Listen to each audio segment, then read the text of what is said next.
Well, I think if you want to understand or to give an idea of the different segments, it's first good to keep in mind that Germany has a federal structure. So this is all related. If you look at all the different asset types, they all move in kind of a cycle which is dominated by this federal structure in Germany.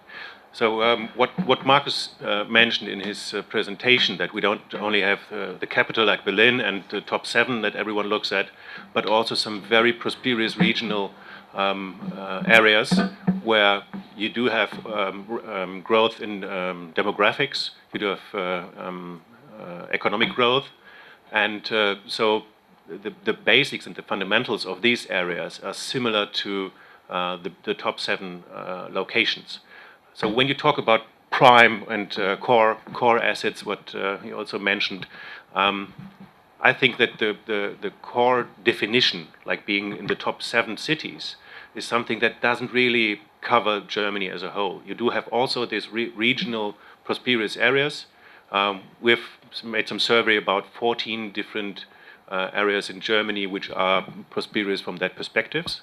And when you look at these cities, they are more or less in a similar situation. If you see retail, for example, we did see the change of investments coming from the top 7 locations to the regional prosperous areas.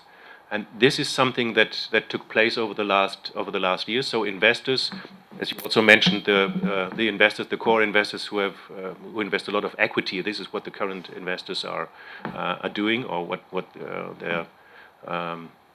the circumstance is. They are looking for higher yields, and they find it in the prosperous regional areas. You don't have that demand on property in the regional areas, but you do have a similar stability, not as a high liquidity as in the top 7 markets, but there's a decent yield that you get in these areas. So this was the situation for retail. From my point of view, it is going to come on office as well, that the more focus will come from the top 7 investment areas to the local federal regions which are interesting.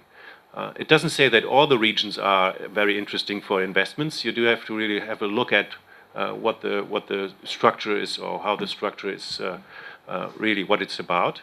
And you see, in Germany, this federal structure is a very long-term and a very historic situation. You do have the reason why Germany is so stable is not due to the DAX-listed companies.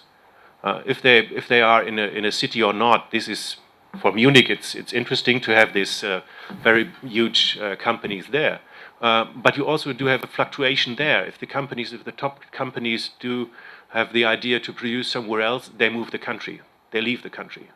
But the Mittelstand in Germany, these societies and these companies from the steel and mechanics industries and so on, they are really attached to the local regional areas. They do a lot for these areas, and they stick to it, and so the prospects for these areas are more stable, and the stability comes from the Mittelstand in Germany.